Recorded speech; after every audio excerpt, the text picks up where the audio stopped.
I was asked to be a member of the wedding party. Despite this, I was the only person, not only in the wedding party, but also at the ceremony, who wasn't allowed to have a one. This was an outdoor wedding with unlimited seating, and these people don't give a crap about COVID, so it wasn't about that. I was told it was because my relationship wasn't serious enough despite us being together for a year. That only engaged or married couples were invited. And that they didn't want some random guy in their wedding pictures, who I might not even be with later in the future. They don't want to have to look at some random guy in their pictures, even though he wouldn't have been in any of the posed pictures at all. Maybe just in the background of crowd shots. There have been no conflicts between them, and my boyfriend, and he's a nice and mild-mannered guy who gets along with everyone, so I don't think it was about him personally. I get to the ceremony and find out that literally everyone else has a one, not just married couples, but there are couples there who have been dating for less time than me. This is when I started feeling surly. I smiled and played my part during the ceremony, but inside I was very surly and angry. We then got to the reception, which had way more people than the ceremony.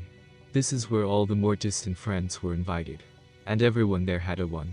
I was literally placed at a table as the one single person, and everyone else at the table was a couple. Some at the table were other members of the wedding party, but others were random distant acquaintances. People started asking me where my boyfriend was, and I said I was told he wasn't invited. They asked why, and I said I had no idea why. This is when I started letting my surliness show and started acting rude and mean, because I was humiliated. And then, I was brought into conversation with the couple's male friend, Dean. I was previously told that Dean has a crush on me, and I made it clear I wouldn't be interested even if I were single. Even after that, he kept trying to message me and I ignored him. But now the people who brought me into conversation with Dean were like standing around staring at us and giggling behind their hands. Like they thought they were Cupid matchmakers. Dean was absolutely a participant in this. I was meaner to Dean than I've ever been to anyone in my entire life. I was as fully rude as I've ever wanted to be when being the target of someone's romantic interest unwantedly. It's true I don't really know if I was being set up, but I was already furious before that happened. Everyone was silent and awkward. I went back and finished my meal, and as soon as I was done, picked up my purse and left and went straight to my boyfriend's house, skipping most of the reception, cake cutting, speeches, and everything. I'm now being told by the couple that they're hurt and confused why I left so early. I haven't replied. Wow. There's layers to this, like a freaking parfait made entirely of dog crap in different stages of decomposition, and it just kept getting worse. From the title I thought you were an idiot. Then it was like, okay, maybe it's Ash. Then it got to not the idiot and kept on trucking into how the newlyweds and Dean are huge idiots, and just kept on going. Honestly, you're absolutely not the idiot, and in fact should be commended for not engaging in some fully warranted idiot behavior of your own. Because I absolutely do not consider rudely rejecting Dean's advances to be idiot behavior, when he is complicit in this setup attempt from hell. Not the idiot, you were mean to Dean. Good. You were surly because you were being treated unfairly. Good. You left early because you weren't being respected. Good. They're hurt and confused because they tried to bully you into crap, and you didn't take it lying down. Good. You're not a pushover, you love your partner, and you do not deserve to have your boundaries stomped all over by your friends. These people ruined their relationship with you, and gave themselves wedding drama all by themselves. They're not good friends if they don't listen to and respect you. Holy crap, that was a weird read. So, if I have this right, these people wouldn't let you bring your boyfriend, because you guys weren't that serious, but then everyone else there was allowed a +1, even though their relationships were younger than yours. Then, they put you in a situation where you had to interact with a guy that had feelings for you before. It really sounds like they kept you from bringing your boyfriend, so they could let this friend of theirs have a shot at you as a favor.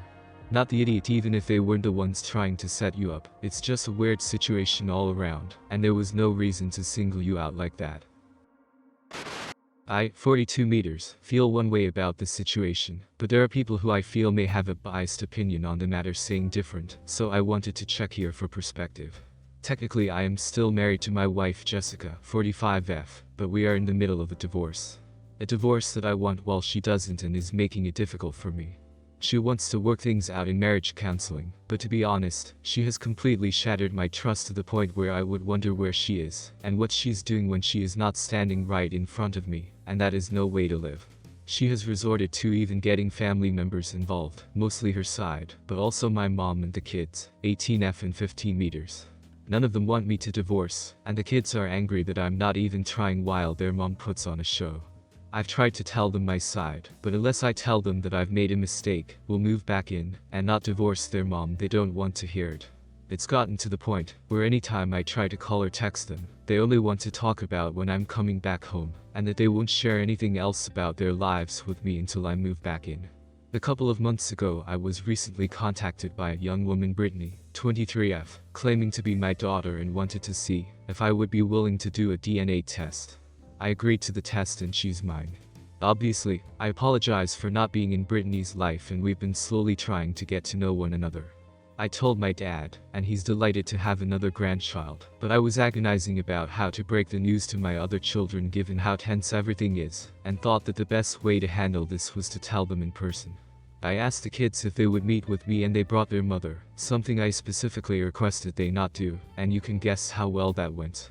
I got up and walked away, and the kids threatened that if I didn't come back and sit down, then they'd never speak to me again. I told them that I'd text them something really important in an hour and kept walking. True to my word, I tried but discovered that they blocked me. I was a mess, and the only thing that cheered me up a little was Brittany surprising me with a visit.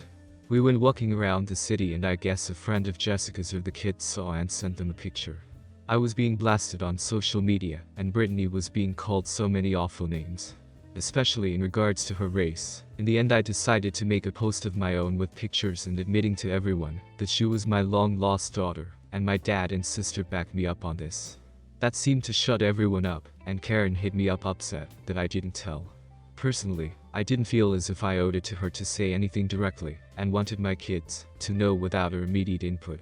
Am I the idiot for not just saying it right then and there at the meeting and letting the chips fall? Not the idiot. Your ex-wife is very toxic. She's made the kids pawns, and what she's doing to them is parental alienation and emotional abuse. They shouldn't be involved in your marital issues with your wife, and your ex-wife shouldn't interfere with your ability to spend time with them, and she certainly should not be there when you do.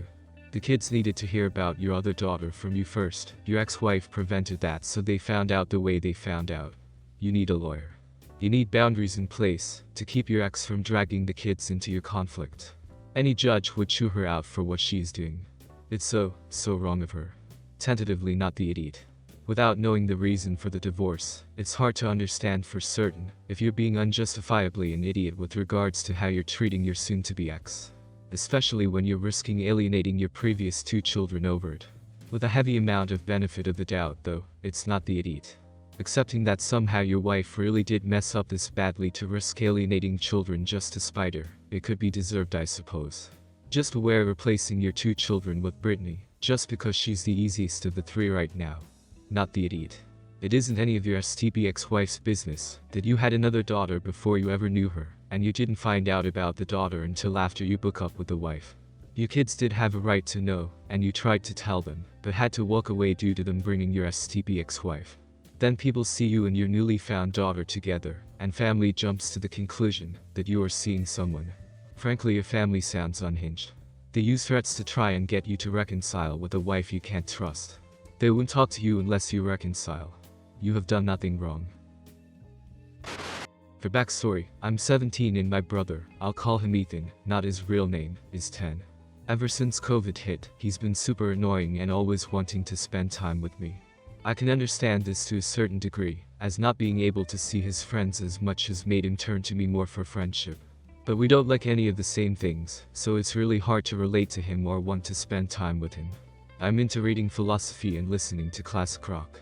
Ethan likes to play Fortnite, and is obsessed with TikTok and rappers like Travis Scott. Anyways, my mom has noticed that he's been trying to spend more time with me, so every Sunday she makes me take him to get lunch, or ice cream at one of the neighborhood restaurants. I kind of think it's a waste of time, because it's not gonna lead to a friendship or anything, because we are so different, but sometimes we've had a laugh or 2 on these Sunday lunches. Anyways, onto the story. Yesterday we were eating lunch at the diner, and my biggest crush in school walks in and sees us. Immediately I was already embarrassed to be seen with him, but I tried to keep my cool. My crush comes over, and asks if she can sit down, and I say yes. She chats a bit with me, and then tries to get to know my little bro. She asks what he likes to do, and he tells her I really like playing Fortnite and watching Marvel movies. At this point I'm rolling my eyes, because I doubt my crush even knows what any of that stuff is. She says, "Oh, that's so cool," or something like that, but I can tell she's forcing it. I try to change the subject, but she keeps going back to Ethan for some reason. Eventually she starts asking about his friends, and he says, "Well, my best friend in the world is my brother," and looks over at me, and I just wanted to sink in my seat. I don't know what came over me, but I said angrily, "We're not friends, I'm only hanging out with you, because I have to." Of course, he starts to cry, and embarrassing both of us. My crush wasn't really saying anything. So I made something up about needing to bring him home, and I walked back home with him. He told my mom what happened, and my mom grounded me. I'm literally 17, and she is still grounding me. And she said she was disappointed in me for not being nicer to my brother. So I do feel guilty about making him cry, but I do think he should grow up a bit and rely on his own friends, rather than clinging to me and trying to embarrass me in front of someone I like. Am I the idiot? You are the idiot.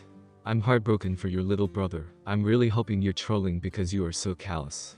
No crap, you don't have much in common. He's a child, and you're nearly an adult. It would be weird if he had the same interests as you.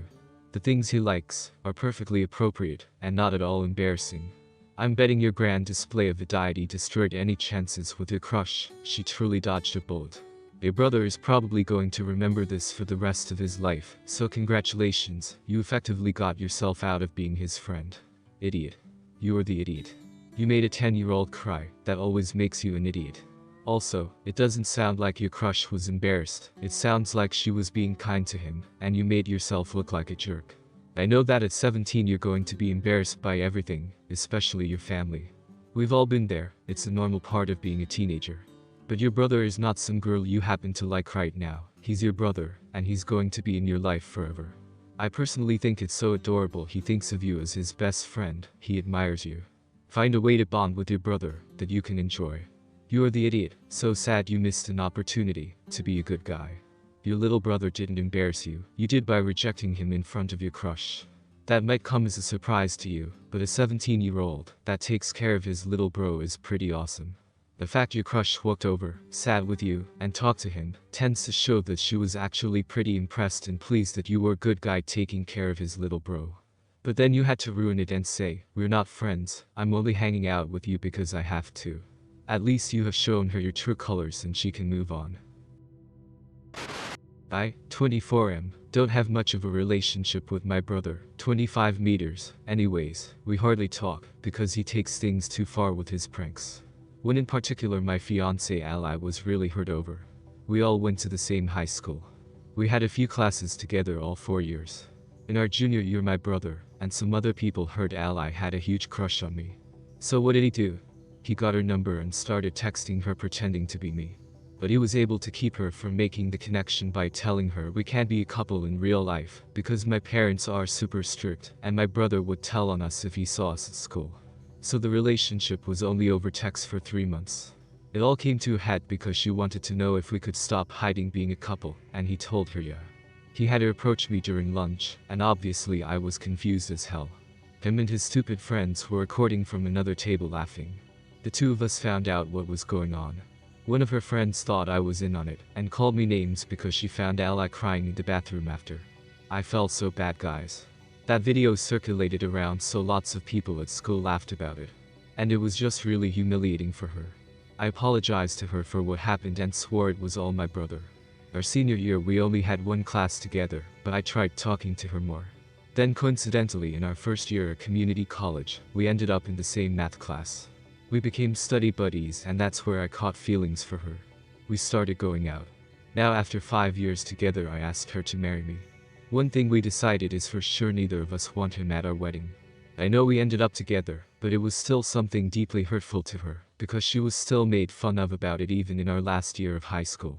Just the fact that he did this to someone random he didn't even know, just to mess with me knowing she had a crush. His pranks haven't changed anyways, he still goes too far with them, and he's not even sorry about what he did to her. Mostly my parents are the ones advocating for him to come, since he's my only brother, and he wants to be there. He keeps saying Ally needs to stop being so sensitive about it, because a wedding is a big deal, and the whole family should be there celebrating with us. Ally feels bad, but she really doesn't want him there, and I don't either, but it's causing this stupid conflict now. We're getting married really soon. Am I the idiot? He keeps saying Ally needs to stop being so sensitive about it. The best response would be that he needs to stop being such a colossal idiot and to grow up. Based on the original post, it seems he hasn't changed in any meaningful way, so why in the world would OP and his fiancée ever trust this idiot ever again? Odds are that he's hoping to play the video of that prank to humiliate OP's fiancée at the wedding. For him, it'd be funny. Rather less funny for the couple getting married, and they are the ones that this wedding is all about. Not the idiot. Don't trust the idiot brother who's almost certainly looking forward to playing similar pranks up to, during and after the wedding. Not the idiot. Tell him that when you're a grown-up, actions have consequences. He still hasn't even apologized, and has not shown the slightest inkling of remorse for what he did to you and your fiancé. Tell him that because actions have consequences, the consequences are he does not get to come to the fun party. He does not get to celebrate your relationship because he is the one who almost made sure that it never happened. I would also tell your parents if I were you, that if they keep pushing this issue that they will have their invitation for votes. You're standing up for your fiancée and for her boundaries, and that is amazing. Not the idiot. Weddings are a big deal. Imagine, if you will, he throws his biggest prank yet and ruins your wedding. How's Ally going to feel then? How will you feel if not only was she hurt at your expense for high school, but then has her wedding ruined too? If he had shown any signs of remorse or growing up, I'd think about having a different opinion, but he hasn't. And what would be a prank of epic proportions? One that ruins a wedding. At this point, even if he did apologize, or promise not to do anything, I wouldn't accept it and invite him, because it would feel like a ploy.